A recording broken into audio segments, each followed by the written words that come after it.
नमस्कार दोस्तों, मैं तमन्ना फिर से स्वागत करती हूँ आपका आपके ही इस यूट्यूब चैनल में। इस चैनल में हम कुछ पैरानॉर्मल एक्टिविटीज, हॉरर स्टोरी और कुछ पौराणिक कथाएं लेकर आते हैं जो आपको बेहद पसंद आती हैं। तो इसी तरह से अपना प्यार इस चैनल पर बनाए रखिएगा।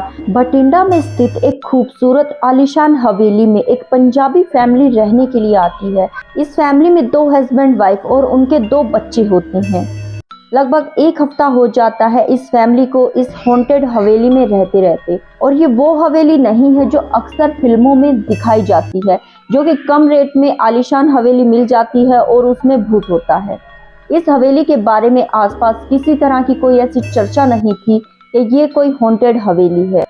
इस हवेली में जो भी नया मालिक आता था, रहकर जाता था, वो ये बताता था कि उन्हें अपने साथ कुछ और भी लोगों के रहने का और होने का एहसास होता है। जिस तरह से रात को किसी बच्चे की रोने की आवाज आना, किसी महिला का किचन में काम करना, यहाँ वहाँ दौड़ना और भी कई तरह की आवाजें उन्हें महसूस होती थी। मान लीजिए कि ऐसा लगता था जैसे तो इस हवेली में वो लोग अकेले ना रह रहे हों, बल्कि एक फैमिली और उनके साथ रह रही हो। इसी तरह से इस पंजाबी फैमिली को भी ये फील होता था कि सिर्फ इस हवेली में वही नहीं रह रहे, बल्कि उनके साथ कोई और भी है। कई बार बच्चों ने भी बताया कि उनकी हम उम्र के बच्चे उन्हें अपने साथ कभी कभी चीज़ों से खेलते हुए महसूस होते हैं। कभी कोई परछाई दिखती है तो कभी किसी के हंसने या जोर जोर से रोने की आवाज़ें आती हैं।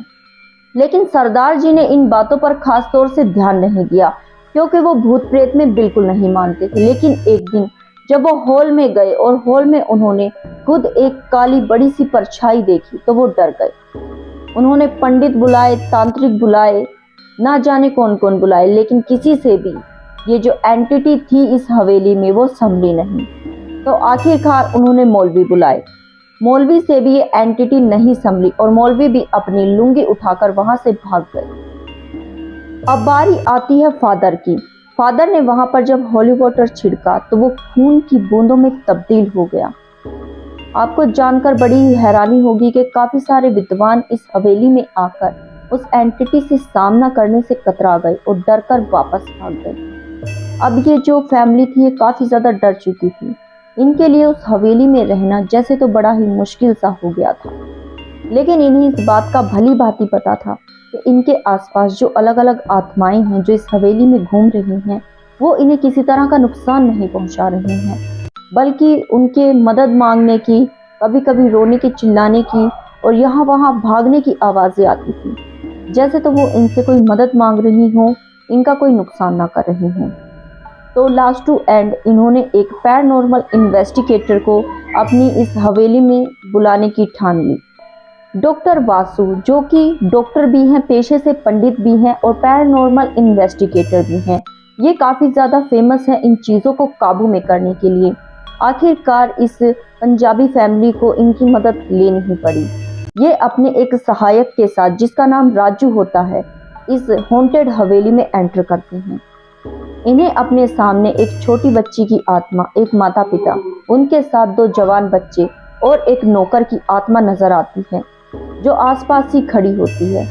लेकिन जो इन चीज़ों को जानते हैं ना, वो इस चीज़ को डिस्क्राइब कभी नहीं करेंगे कि उन्हें कुछ दिख रहा है, क्योंकि उनका ये मानना होता है कि जो आम लोग होते हैं वो इन चीज़ों से डर सकते हैं, घबरा सकते हैं। साथ ही उन्हें जो विद्या प्राप्त होती है वो इसका इस तरीके से प्रदर्शन कभी नहीं करते कि इस तरीके से वो बता रही हूँ या दिखा रही हूँ कि उन्हें कुछ दिख रहा है। वो या तो इस चीज़ का झाड़ फूक करके इलाज कर देते हैं, या सिर्फ उतना ही बताते हैं कि उनके ऊपर क्या और क्यों हावी है, जितना सामने वाले बंदे को जानने की ज़रूरत होती है। अब डॉक्टर वासु अपनी कुछ टूल्स निकालते हैं जिसके ज़रिए वो एंटिटीज के बारे में जानकारी लेते हैं, उनका ऑरा चेक करते हैं और उनकी आवाज़ भी रिकॉर्ड करते हैं। अब वो अपने सहायक राजू से कहते हैं कि इस जगह पर टेम्परेचर लो आ रहा है, यहाँ की आवाज़ों को नोट करो। राजू आवाज़ तो नोट कर लेता है, लेकिन आवाज़ कुछ साफ नहीं आती। डॉक्टर वासु पूरे घर का मुआवना लेते हैं और हॉल में जाकर देखते हैं। अब हॉल में इनके साथ इनका सहायक भी होता है, तो इन्हें कुछ काला सा धुआं हॉल के बीचों बीच उठता हुआ नजर आता है।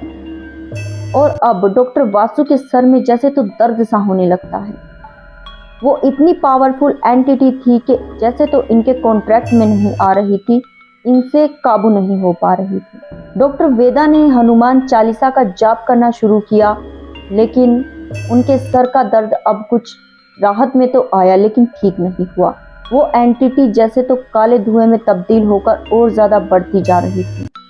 डॉक्टर वासु ने अपने सहायक से कहा कि सारी मशीनें उठाओ, गाड़ी में बैठो और यहाँ से वापस चलते हैं। अब जो राजू था इस बात को सुनकर हैरान था कि ऐसी कौन सी चीज है जो डॉक्टर वासु के भी वश में नहीं आ रही, क्योंकि डॉक्टर वासु ने आज तक ऐसे ऐसे केस सॉल्व किए थे जो कि लोग सुनकर काफी ज्यादा डर जाते हैं और उनकी रातों की नींद उड़ जाती है। राजू अब ये बात जानकर बड़ा ही हैरान हो चुका था कि आखिर वो ऐसी कौन सी काली शक्ति है जिससे डॉक्टर वासु भी डर गए या फिर वो उनके कंट्रोल में नहीं आ रही थी। ये सारे पैरानॉर्मल इन्वेस्टिगेटर अपनी गाड़ी में बैठकर अपने ऑफिस में वापस आ जाते हैं। जैसे तो डॉक्टर वेदा लैपटॉप पर कुछ रिसर्च कर रहे थे और रिसर्च करते करते रात के 3:30 बज जाते हैं। राजू उनसे कहता है कि सर, आपको आज रिसर्च करते करते काफी टाइम हो गया है, कहो तो आपके लिए एक कप कॉफी बना दूं। डॉक्टर उससे कहते हैं कि हाँ ठीक है। वो कॉफी पीते हैं और थोड़ा सा रेस्ट करने लगते हैं। रेस्ट करते करते उनकी आंख लग जाती है और अब वो सपने में उसी हॉन्टेड हवेली को देखती हैं। देखते हैं कि जैसे तो एक छोटी बच्ची, कोई नौकर और एक हस्बैंड वाइफ, उस बच्ची से कुछ और बड़े 2 बच्चे उन्हें नजर आते हैं।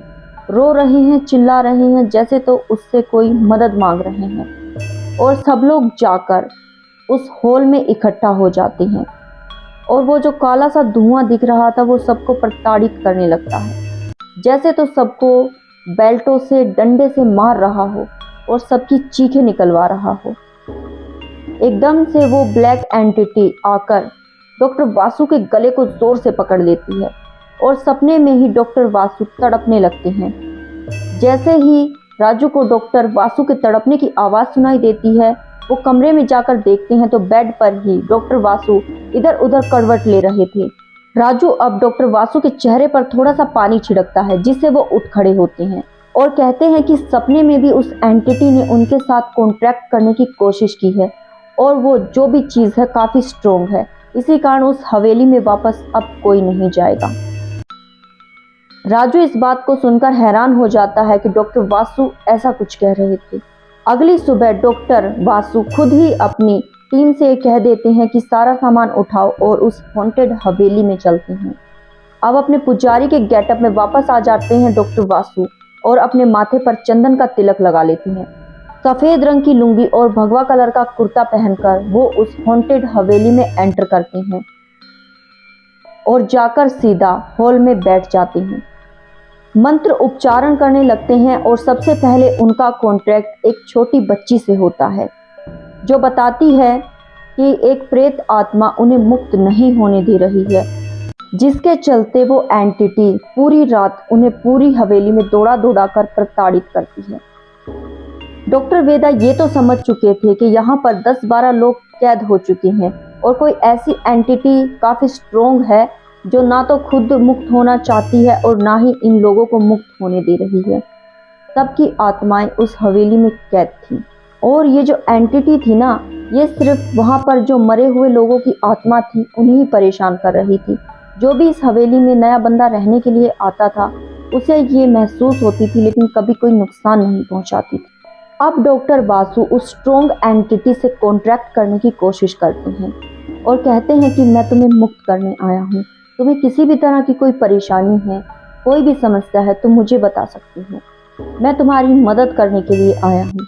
जैसे तो वो एंटिटी उनसे कॉन्ट्रैक्ट ही ना करना चाहती है। काफी समय हो जाता है, मंत्र उच्चारण चलते रहते हैं और आखिर डॉक्टर वासु ये सोचकर उठ जाते हैं कि ये एंटिटी किसी तरह से काबू में आ ही नहीं रही, तो उनकी आंखों के आगे एक धुंधला सा अंधेरा छा जाता है और अब वो एंटिटी इनके कॉन्ट्रैक्ट में आ चुकी है। अब वो ब्लैक एंटिटी इन्हें जो भी दिखाना चाहेगी ये वही देखेंगे। इनके सामने एक इमेज आती है जिसमें एक शराब पीता हुआ राजकुमार बैठा हुआ नजर आता है और बारिश का मौसम हो रहा है। जोर जोर से बारिश होती है जिसमें ये एंजॉय कर रहा है और इसका नौकर इसे शराब पिला रहा है। इतने में ही शराब पीते पीते माहौल काफ़ी ज़्यादा मदहोश हो जाता है इसके लिए, और ये हल्की सी नींद में हो जाता है। उसी समय एक सरोज नाम की लड़की, जो कि इनके घर की नौकरानी की बेटी होती है, वो भागे भागे आती है और कहती है कि मालिक मेरी मदद करो। बारिश में पूरी तरह से भीग चुकी सरोज अब इस राजकुमार के पैरों को पकड़ लेती है और कहती है कि मेरी माँ बेहद ज़्यादा बीमार है, उसे अस्पताल लेकर जाना है, नहीं तो वो मर जाएगी, मुझे कुछ पैसे दे दीजिए। पूरी तरह से बारिश में भीगी हुई सरोज को देखकर मालिक की नीयत डगमगा जाती है और पास बैठा नौकर इस बात को भाप जाता है कि शराब पी चुके मालिक अब सरोज को देखकर कुछ गलत सोच रहे हैं। इतने में ही मालिक नौकर से कहते हैं कि दरवाज़ा बंद करके बाहर चला जा। नौकर भी मालिक की बात को मान जाता है, क्योंकि मालिक की बात को ना मानना उसे पता था कि अपनी ही मौत को न्योता देना है। जैसे ही नौकर दरवाज़ा बंद करके बाहर जाता है, वो राजकुमार सरोज के साथ ज़बरदस्ती करने लगता है। उसकी चीख पूरी हवेली में गूंजने लगती है। बुरी तरह से उसका बलात्कार करने के बाद वो उसे धक्का देकर ज़मीन पर गिरा देता है और उसे लातों से मारना शुरू कर देता है। नशे की हालत में उसे समझ नहीं आ रहा होता कि वो क्या कर रहा है, और कमरे से बाहर निकल जाता है। नौकर से कहता है कि हटाओ इसे यहाँ से। फर्श पर पूरी तरह से न्यूड पड़ी हुई सरोज अपने आप को किसी तरह से ढकने की कोशिश करती है।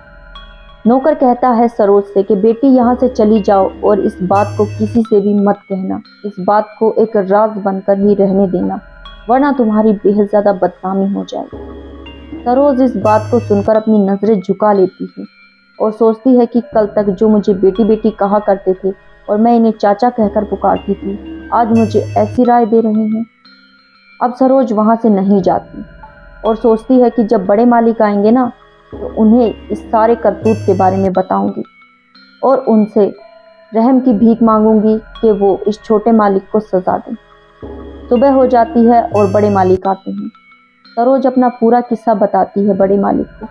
जैसे तो बड़े मालिक सरोज के मुंह पर एक चमाट जड़ देते हैं। सरोज हैरान हो जाती है ये देखकर, और नौकर को भी बड़े मालिक से ये उम्मीद बिल्कुल नहीं थी।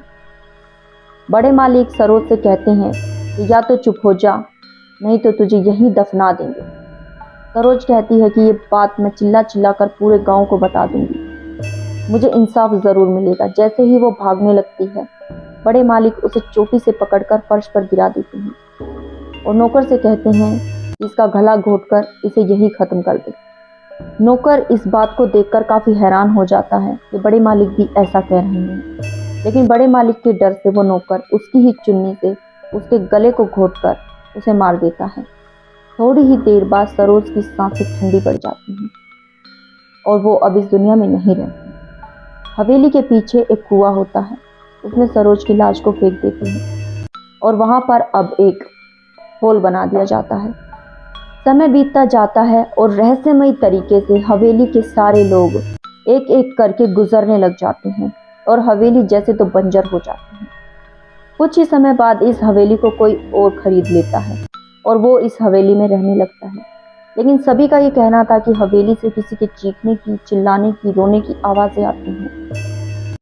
सारी बातें समझ चुके थे पंडित, और अब सरोज से कहते हैं कि तुम्हारे साथ जो हुआ तुमने उसका बदला ले लिया है, अब खुद भी मुक्त हो जाओ और इन लोगों को भी मुक्त होने दो। लेकिन सरोज जैसे तो गुस्से में तनतनाती हुई, वो जो काला धुआं उठ रहा था वो और भी गहरा हो जाता है। डॉक्टर वासु अब पूरी तरह से समझ चुके हैं कि ना तो ये मुक्त होना चाहती है और ना ही इन्हें मुक्त होने देगी। डॉक्टर वासु अब उससे कहते हैं कि यहाँ पर रहकर कोई फायदा नहीं है। इस योनि से मुक्त होने के बाद तुम्हें एक दूसरी योनि मिल जाएगी जिसमें तुम हंसी खुशी अपना जीवन व्यतीत कर सकती हो। क्यों खुद भी तड़प रही हो और इन लोगों को भी तड़पा रही हो। गरुड़ पुराण के अनुसार इनके जैसे भी कर्म होंगे, इन्हें उन कर्मों की सजा मिल जाएगी। अब जैसे तो वो एंटिटी राजी ही ना हो रही हो मुक्त होने के लिए। डॉक्टर वासु के पास अब एक अंतिम चारा बचा था कि जबरदस्ती मंत्र उच्चारण करके इस एंटिटी को मुक्त कर दिया जाए। मंत्र उच्चारण शुरू होते हैं और धीरे धीरे अब वो धुआं हल्का पड़ने लगता है और फिर लुप्त हो जाता है। और अब ये हॉन्टेड हवेली उन सब आत्माओं से मुक्त हो चुकी थी।